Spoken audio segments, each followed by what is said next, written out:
आप लोग सब सुन लीजिए ध्यान से सुन लीजिएगा आपको, है ना। कम से कम मुझे 10 मिनट लगेंगे बताने में, ना। ये सबसे पहले मैं दिखा रहा हूँ Indian non judicial government of Uttarakhand का ई स्टाम्प है। 100 रुपए के स्टाम्प पर हम आप लोगों के साथ MOU करने जा रहे हैं, समझौता ज्ञापन जिसको बोलते हैं। जो हम लोग जमीन ले रहे हैं उसके बारे में हमारी शर्तें हैं और हमारी पेमेंट की और स्वीकृति की सब शर्तें हैं, जो मैं अभी आपको सुना रहा हूँ। ठीक है, स्टार्ट कर रहा हूं मैं। समझौता ज्ञापन MOU, यह है समझौता ज्ञापन, समझौता MOU, समझौता दिनांक। आज हम दिनांक डालेंगे इसकी, क्योंकि आज हो रहा है, ये क्या तारीख है, 5 मार्च 2022 को निष्पादित किया जाता है। इस समझौते पर समकक्षों में हस्ताक्षर किए गए हैं। इस समझौते पर सभी पक्षों के ने हस्ताक्षर किए हैं, और चूंकि कुछ पक्ष उत्तराखंड में नहीं है तो कुछ पक्षकारों ने इस पर हस्ताक्षर किए हैं, और कुछ पक्षकारों ने एक अलग तारीख को इस समझौते पर हस्ताक्षर किए हैं। और यह समझौता प्रत्येक पक्ष को उस तारीख से बाध्य करेगा जिस दिन पक्ष ने इस समझौते पर हस्ताक्षर किए हैं। ठीक है, अब के मध्य किस किस के मध्य हो रहे हैं? श्री अभिमन्यु भंडारी पुत्र अजय भंडारी, निवासी Bhandari farm, avenue 6, church mall road, ये इनका एड्रेस है दिल्ली का। प्रथम पक्ष और भाग ए या क्रेता के रूप में संदर्भित जो अभिव्यक्ति जब तक कि संदर्भ या उसके अर्थ के प्रतिकूल न हो, प्रथम पक्ष के कानूनी वारिस, उत्तराधिकारी, कानूनी प्रतिनिधि, निष्पादन और अनुमत समनुदेशित के अर्थ में शामिल समझे जाएंगे। ठीक है, तथा श्री मोहन सिंह, कौन है मोहन सिंह जी? मोहन सिंह पुत्र फजीतू, निवासी गांव पलेठी, दोवियालोक की पोस्ट अमी पलेठी। ठीक है, पूरा गांव उतने रहते सब में से मैं पूरा एड्रेस नहीं पढ़ रहा हूँ, द्वितीय पक्ष है ये। जो अभिव्यक्ति जब तक कि संदर्भ या उसके अर्थ के प्रतिकूल न हो, द्वितीय पक्ष के कानूनी वारिस, उत्तराधिकारी, कानूनी प्रतिनिधि, निष्पादन और अनुमत समनुदेशित के अर्थ में शामिल समझे जाएंगे। तथा बात का 3 लाइन वो रहते ना, सेम है सब। यस। श्री त्रिलोक सिंह, कौन है जी सर? श्री त्रिलोक सिंह जी, श्री त्रिलोक सिंह रावत पुत्र माखन सिंह रावत, नाम सही है आपका? हाँ जी सर। निवासी सरस्वती विहार, इतना मैंने पढ़ दिया। तृतीय पक्ष के रूप में है। जो अभिव्यक्ति जब तक कि संदर्भ या उसके अर्थ के प्रतिकूल न हो, तृतीय पक्ष के कानूनी वारिस, उत्तराधिकारी समझे जाएंगे, ना। जैसे पहले वाले में सेम वही चीज है। ऐसे ही सुश्री कीड़ी देवी, ये कहाँ है? अच्छा, पत्नी मकान सिंह, निवासी वही सेम ग्राम पलेठी, है ना। इसके बाद चतुर्थ पक्ष चौथे पक्ष के रूप में संदर्भित हैं, जो कि अभी जब तक संदर्भ या उसके मतलब सेम वही चीज है, कानूनी प्रतिनिधि और वो सब। तृतीय और चतुर्थ हो गए। तथा श्री कीर्ति सिंह पुत्र मकान सिंह, और एड्रेस सेम है, पंचम पक्ष के रूप में है। और श्री रघुवीर सिंह पुत्र मकान सिंह, ये छठे पक्ष के रूप में है, ये बाहर है। ठीक है, सेम वही है। और श्री चंदन सिंह पुत्र मकान सिंह, ठीक है, वो भी है। ये सर जी है, ये है वाले, है। वेरी गुड, बहुत अच्छी बात है। तो श्री जगदीश सिंह रावत जी, श्री भूप सिंह रावत, सेम यही हो गई, ये अष्टम पक्ष में है। और श्री उमेर सिंह पुत्र श्री दीना सिंह, ये कौन है उमेर सिंह? हाँ वो भी आ रहा है, सेम वही है, अमृतसर वही लिखी हुई है मैटर। और श्री अमर सिंह पुत्र स्वरूप सिंह, दसम पक्ष। श्री नेत्र सिंह पुत्र श्री प्रेम सिंह, 11वां पक्ष। सो श्री पार्वती देवी का पत्नी श्री केसर सिंह, 12वां पक्ष।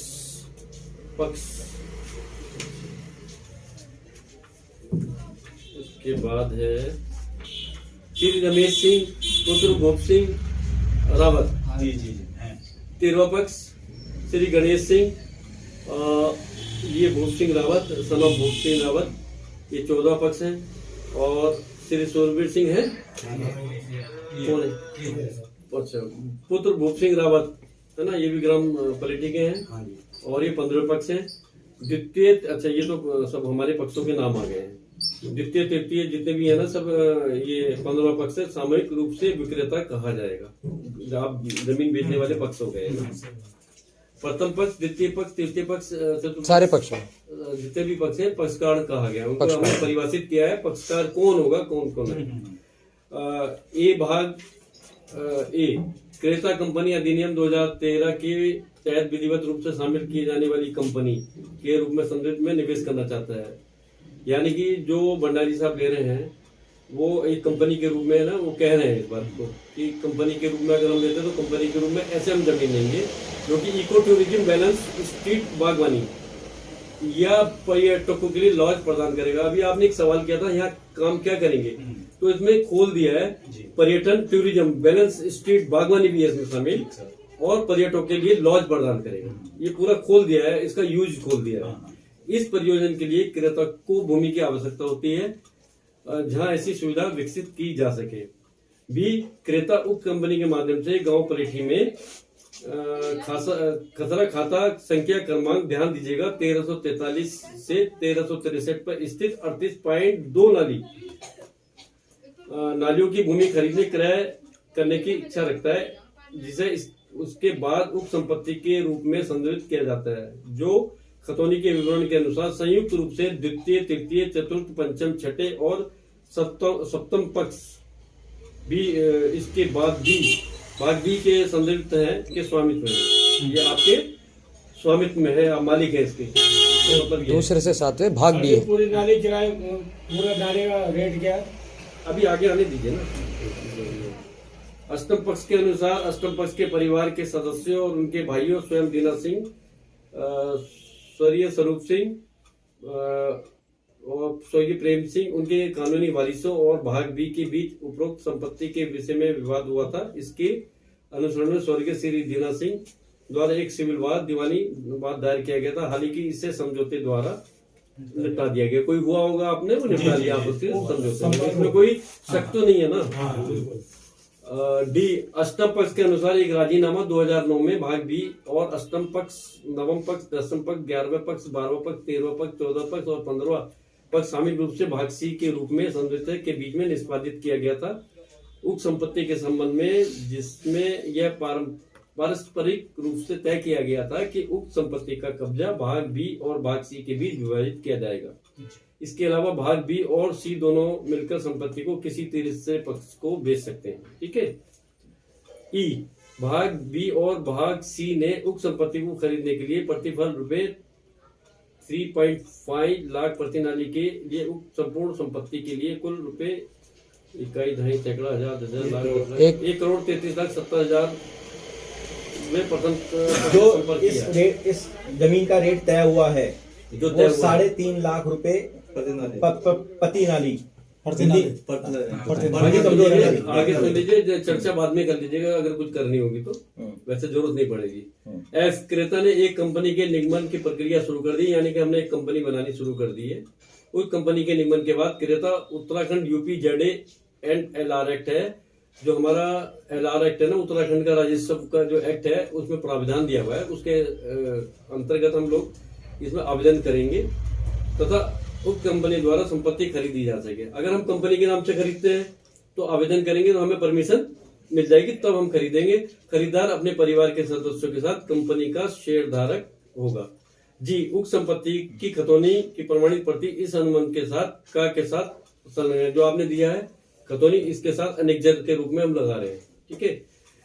एच, भाग बी और भाग सी खरीदार और कंपनी को पूरी संपत्ति देने, बेचने, स्थानांतरित करने और सौंपने क्रेता के निर्देशों के अनुसार सभी स्वामित्व अधिकारों के साथ कुल प्रतिफल राशि 1,33,70,000 भाग बी और भाग सी के अनुपात में किया जाएगा, जैसे कि नीचे दी गई तालिका, एक तालिका दी गई है, चार्ट है, उसमें लिखा हुआ है, उसमें हमने उसको निर्धारित किया गया है पेमेंट का, है ना। ये सहमत हुए हैं, वो दिखा देंगे तालिका बाद। वो दिखा देंगे। आगे तालिका तालिका में आप सबके जो नाम बोले गए हैं, जिनके सबके श्री नाम मोहन सिंह, त्रिलोक सिंह रावत, केडी देवी, कीर्ति सिंह, चंदन सिंह, रघुवीर सिंह, उमेर सिंह, अमर सिंह, नेत्र सिंह, और इनका बिक्री प्रतिफल भी है 25/5। अगले पेज पर भी है, इसको ठीक से पढ़ दीजिए, इसे ठीक से पढ़ देते। तो मोहन सिंह, इनका हमने आधार कार्ड नंबर लिखा है, तो बिक्री प्रतिफल 25%। त्रिलोक सिंह रावत, बिक्री प्रतिफल 5%। केडी देवी बिक्री प्रतिफल का 5%, कीर्ति सिंह बिक्री प्रतिफल का 5%, चंदन सिंह बिक्री प्रतिफल का 5%, रघुवीर सिंह बिक्री प्रतिफल का 5%, उमेश सिंह बिक्री प्रतिफल का 12.5%, अमर सिंह बिक्री प्रतिफल का 12.5%, नेत्र सिंह बिक्री प्रतिफल का 6.25%, पार्वती देवी बिक्री प्रतिफल का 6.25%, जगदीश सिंह रावत बिक्री प्रतिफल का 3.125%, रमेश सिंह बिक्री प्रतिफल का 3.125%, अपना आप शेयर- सूर्यवीर सिंह बिक्री प्रतिफल का 3.125%, गणेश सिंह बिक्री प्रतिफल का 3.125%। अब इसलिए इस समझौता ज्ञापन को नियमानुसार संनिष्पादित किया गया है। इसका उद्देश्य और विस्तार और लक्ष्य, हमारा इसका उद्देश्य क्या है और क्या हमारा इसका लक्ष्य है, ये लिखा है। ए में या विक्रेता क्रेता या किसी भी कंपनी को संपत्ति बेचने के लिए सहमत होते हैं और जिसे क्रेता निगमित कर रहा है, बैलेंस शीट, बागवानी और इको टूरिज्म आदि में शामिल होगा, जो मैंने अभी आपको बताया था। बी, यह समझौता ज्ञापन सभी पक्षों के लिए बाध्यकारी होगा, चाहे आप हो, चाहे क्रेता हो, चाहे विक्रेता हो या तृतीय पक्ष हो, वो सबके लिए बाध्यकारी है एवं अनुमान्य है और सभी पक्ष इस समझौता ज्ञापन की शर्तों का पालन करेंगे। पक्षकारगण आपसी सहयोग और समन्वित प्रयास के साथ मिलकर काम करेंगे ताकि समझौता ज्ञापन के उद्देश्य की उपलब्धि और पूर्ति हो सके। नियम, शर्तें और समाप्ति, हमारे नियम है, शर्तें हैं और इसको कैसे हम समाप्त भी कर सकते हैं, उसका हमने प्रक्रिया दी है, प्रोसीजर दिया है। ये यह बिक्री प्रतिफल राशि 1,33,70,000 रुपए, जिसमें कितना है 10 लाख रुपए एक अग्रिम धनराशि के एडवांस के रूप में, अग्रिम धनराशि के रूप में विक्रेता द्वारा क्रेता से निम्नलिखित प्रक्रिया से प्राप्त किया गया है। निम्नलिखित को भुगतान की गई अग्रिम राशि, भाग ए 5 लाख रुपए, भाग बी 5 लाख रुपए। नाम इसमें लिखे हुए हैं और मोहन सिंह, इसमें चेक नंबर दिया है साथ हमने इसमें, और 2,50,000 और त्रिलोक सिंह रावत 50,000, कीड़ी देवी 50,000, कीर्ति सिंह 50,000, चंदन सिंह 50,000, रघुवीर सिंह 50,000, उमेर सिंह 1,25,000, अमर सिंह 1,25,000, नेत्र सिंह 62,500, पार्वती देवी 62,500, जगदीश सिंह रावत 31,250, रमेश सिंह 31,250, सूरवीर सिंह 31,250, गणेश सिंह 31,250, जिसकी रसीद विक्रेता एतद द्वारा स्वीकार करते हैं और शेष 1,23,70,000 रुपए उपरोक्त तालिका चार्ट में उल्लिखित धनराशि विवरणानुसार सेल डीड विक्रय ब्लेक के पंजीकरण एवं निष्पादन के समय, जब हम विक्रय ब्लेक करेंगे ना, जो अवशेष धनराशि होगी उसका भुगतान क्रेता से डिमांड ड्राफ्ट के माध्यम से विक्रेता द्वारा प्राप्त किया जाएगा, है ना। विक्रेता एतद द्वारा, वो भी चेक भी नहीं दे रहे हम लोग, मतलब एक तरह से डिमांड ड्राफ्ट कैश होता है वो देंगे हम लोग। क्रेता को उक्त संपत्ति में अपने सभी अधिकारों, शीर्षकों और हितों को प्रदान करने, देने, विक्रय, स्थानांतरित करने और सौंपने के लिए सहमत है कि उक्त संपत्ति का वास्तविक भौतिक खाली कब्जा पूर्ण प्रतिफल प्राप्त करने के बाद विक्रय ब्लेक के पंजीकरण पर क्रेता को विक्रेता द्वारा वितरित किया जाएगा। इसका मतलब यह है कि जब हम कब्जा हम लेंगे, जब आपका प्रतिफल ले लिया, जब आप हमें सेल यानी विक्रय पत्र होगा निष्पादित, तब हमें आप कब्जा देंगे इसके रजिस्ट्री के टाइम पे। यह है कि अष्टम पक्ष क्रेता को आश्वासन देता है कि यह विक्रय ब्लेक के निष्पादन से पहले उक्त संपत्ति के साथ एक बाढ़ फेसिंग, ध्यान देने वाली बात है कि पहले उक्त संपत्ति के साथ एक बाढ़ फेसिंग और संपत्ति को मुख्य राजमार्ग या राष्ट्रीय नागरिक से जोड़ने वाली एक 15 फीट चौड़ी पक्की सड़क का निर्माण करेगा। सभी पक्ष एतद द्वारा क्रेता को आश्वस्त करते हैं कि 15 फीट चौड़ी सड़क के लिए सरकार एवं ग्राम प्रधान से अनुमति प्राप्त करेंगे ताकि वाहन, कार मुख्य राजमार्ग से उस संपत्ति तक आना जाना कर सके। विक्रेता सहमत है कि यह एक बहुत ही महत्वपूर्ण आश्वासन है जिसके आधार पर क्रेता संपत्ति खरीदने के लिए सहमत हो गया है। इस निर्माण की लागत द्वारा क्रेता द्वारा वहन की जाएगी जो 2 लाख होगी। इसमें 2 लाख का एस्टिमेट लगाया, जो 2 लाख आएगी ना इसमें। और 8वां पक्ष क्रेता से यह रकम इस सड़क को पक्की करने के लिए प्राप्त करेगा, मतलब ये भी दिया जाएगा, है ना। 8वां पक्ष क्रेता से, 8वां पक्ष कौन है? अच्छा ठीक है। बी यह कि विक्रेता इतर द्वारा क्रेता को आश्वस्त करते हैं कि विक्रेता उस संपत्ति के संबंध में अपने अधिकारों को पृथक नहीं करेंगे। विक्रेता क्रेता को यह भी आश्वासन देते हैं कि उसके पास उस संपत्ति का पूरा कब्जा है। सी कि विक्रेता इतर द्वारा वचन देते हैं कि वे संपत्ति के साथ अलगाव, हस्तांतरण या आंशिक कब्जा नहीं करेंगे। विक्रेता यह भी स्वीकार करते हैं कि प्रत्येक विक्रेता जिसने इस समझौते पर हस्ताक्षर किए हैं वह संपत्ति में अपने हिस्से के संबंध में इस समझौते की शर्तों से बाध्य रहेगा, भले ही किसी अन्य विक्रेता ने इस समझौते पर हस्ताक्षर नहीं किया हो। कि विक्रेता क्रेता को छोड़कर उक्त संपत्ति के संबंध में किसी भी प्रकार का भार समझ गए ना आप लोग? भार का मतलब गिरवी वगैरह है, मोर्गेज है, बंधक है ना, उत्पन्न नहीं करेंगे, नहीं बनाएंगे और नहीं बनाए, किसी को बंधक नहीं रखेंगे। जैसे बैंक वगैरह में रख देते हैं ना बंधक, जमीन को लोन लेने के लिए वो नहीं रखेंगे, और ना ही किसी को बेचेंगे, विस्कर्मित नहीं करेंगे और हस्तांतरित नहीं करेंगे। विक्रेता यह भी वचन देते हैं कि वे इस संपत्ति को खरीदने के लिए विक्रेता के लिए किसी भी प्रकार को की बाधा पैदा करने वाले किसी भी प्रकार के कब्जे या किसी भी कार्य को अनुमत की शर्तों के विरुद्ध नहीं करेंगे। विक्रेता क्रेता को यह भी आश्वासन देता है कि विक्रेता के अलावा किसी अन्य पक्ष का उक्त संपत्ति में कोई अधिकार नहीं है। डी विक्रय विलेख के निष्पादन की तिथि 16 जून 2022 या 16 जून से पहले, कोई भी हो हमारी 16 जून तक हम लोग कर लेंगे इसको, या उससे कोई भी तारीख जैसी परमिशन मिलेगी तुरंत करेंगे, जिसके लिए सभी पक्ष सहमत हैं। इसके अतिरिक्त विलेख की यह शर्त भी तय की जाती है कि जब तक 15 फीट चौड़ी पक्की सड़क का जिसका विवरण ऊपर दिए गए खंड ए में प्रसंग भूमि संपत्ति पर आने जाने की सड़क मार्ग का निर्माण अष्टम पक्ष द्वारा नहीं कराया जाता है, तब तक क्रेता द्वारा विक्रय विलेख को निष्पादित नहीं कराएगा। परंतु पूर्ण रूप से सड़क निर्मित होने के पश्चात ही क्रेता संबंधित उप निबंधक सब रजिस्ट्रार के समक्ष इस विलेख में उल्लिखित तारीख को विक्रय विलेख निष्पादित समझ गया ना। एक मिनट जरा मैं एक पॉइंट समझा देता हूँ। वो भी उनका कहना ये है कि जब रोड हम वहां दे देंगे काट के, पैसा तो उनका लगेगा, लेकिन उसके बाद ही ये मान्य मतलब माना जाएगा ये चीजें जो सत्य होगा पूरा। एडवांस तो हम दे रहे हैं आपको अभी, लेकिन वो रोड हमें दे देगा जब वहाँ रास्ता जाएगा, तभी वो मतलब ये चीजें होगी। चलिए आगे बढ़ता हूँ। एक ही बात है, मतलब पूरी जमीन पर्याप्त करने के लिए कोई अन्य लागत नहीं देनी होगी। विक्रेता यह सुनिश्चित करेगा कि उस तारीख को विक्रय विलेख निष्पादित करने के लिए उपलब्ध है। जब तक सभी विक्रेता विक्रय विलेख निष्पादित नहीं करते हैं, यदि कोई विक्रेता विक्रय विलेख निष्पादित करने के लिए उपलब्ध नहीं है तो क्रेता को किसी भी विक्रेता को किसी भी राशि का भुगतान करने की आवश्यकता नहीं होगी। यदि सभी विक्रेता विक्रय विलेख निष्पादित करने के लिए उपलब्ध हैं लेकिन क्रेता डिमांड ड्राफ्ट के माध्यम से शेष धनराशि के साथ तैयार नहीं है तो उस स्थिति में अनुमान समाप्त कर दिया जाएगा और अग्रिम के रूप में भुगतान किए गए 10 लाख रुपए को जब्त कर लिया जाएगा। क्रेता अपने नाम कंपनी या क्रेता की इच्छा के अनुसार किसी भी व्यक्ति के नाम पर विक्रय विलेख निष्पादित करवा सकता है। यानी अगर हमें कंपनी के नाम से करेंगे, अगर कंपनी नहीं बनती हमारी और हमें कोई अनुमति नहीं मिलती तो जो हमारा यहाँ अपना आदमी होगा यहाँ का रहने वाला, जिसको अनुमति की भी जरूरत नहीं है, सीधे उसके नाम से हम जमीन ले लेंगे। ये जो हम भुगतान कर रहे हैं वो एडजस्ट हो जाएगा, बाकी भुगतान भी हम देंगे, है ना। यदि क्रेता किसी अन्य पक्ष के नाम पर विक्रय विलेख निष्पादित करने के लिए सहमत होता है तो क्रेता पुष्टि करने वाला पक्ष या विक्रय विलेख का गवाह होगा। यदि विक्रेता का गठन करने वाला कोई भी पक्ष सहयोग नहीं करता है और विक्रय विलेख निष्पादित करने के लिए उपलब्ध नहीं है तो उस स्थिति में समझौता ज्ञापन लागू रहेगा और विक्रेता इस समझौता के ज्ञापन की शर्तों से बाध्य होंगे।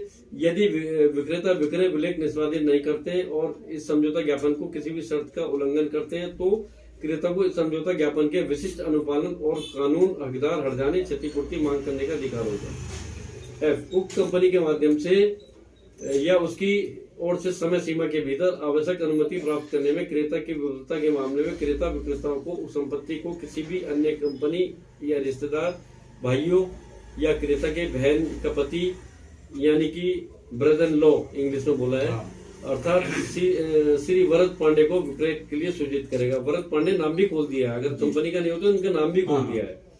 अभ्यादेति और वारंटी पक्षकारगण का प्रतिनिधित्व कि वे इस समझौता ज्ञापन में प्रवेश करने के लिए पूरी तरह अधिकृत है।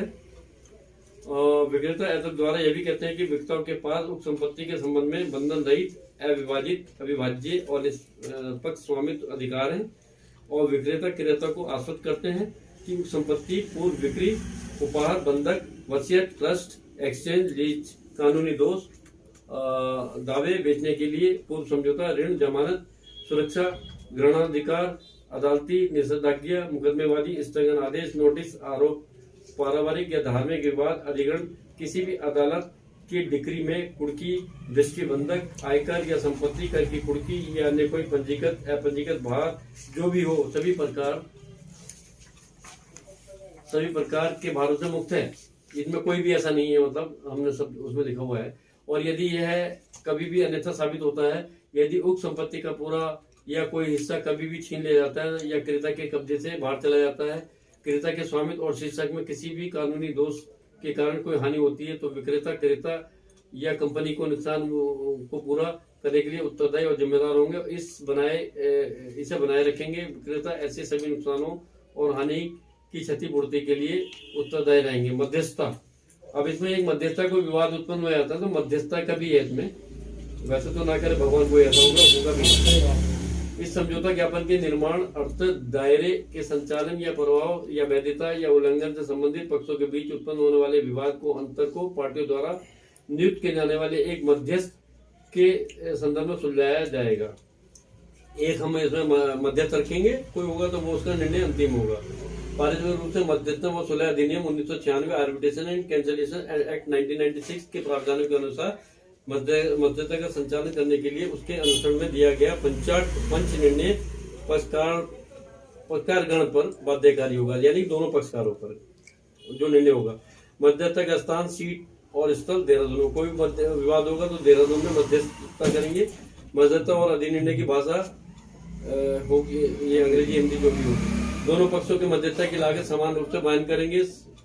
पास शासी कानून और अधिकार क्षेत्र, यह कि इस समझौता ज्ञापन के तहत इससे उत्पन्न होने वाले सभी पक्षों के अधिकारों और दायित्व के भारत के कानूनों के अनुसार समझा जाएगा और लागू किया जाएगा। क्षेत्राधिकार, मध्यस्थता खंड के अधीन उत्तराखंड उच्च न्यायालय के इस समझौता ज्ञापन के उत्पन्न संबंधित सभी मामलों में अधिकार क्षेत्राधिकार होगा। विविध सभी नोटिस पक्षकार को इस समझौते में ऊपर उल्लिखित पते पर भेजे जाएंगे। विभिन्न स्थानों पर विभिन्न हस्ताक्षरकर्ताओं द्वारा समझौते पर हस्ताक्षर किए गए। समझौते की प्रत्येक हस्ताक्षर प्रति वैध है और हस्ताक्षरकर्ता के लिए बाध्यकारी। प्रत्येक व्यक्ति जिसने इस समझौते पर हस्ताक्षर किए इस समझौता की शर्तों से बंधे हैं, भले ही वह किसी अन्य व्यक्ति ने इस समझौते पर हस्ताक्षर न किए हो। यह समझौता ज्ञापन आज दिनांक 5 मार्च 2022, स्थान कीर्तिनगर, जिला टेरी गढ़वाल, उत्तराखंड में पक्षकारों के एवं साक्षीगण की उपस्थिति में लिखा गया, हस्ताक्षर किया गया। पक्षकार ऊपर बताए गए नियमों और शर्तों सहमत हैं कि उनके हस्ताक्षर द्वारा दर्शाया गया।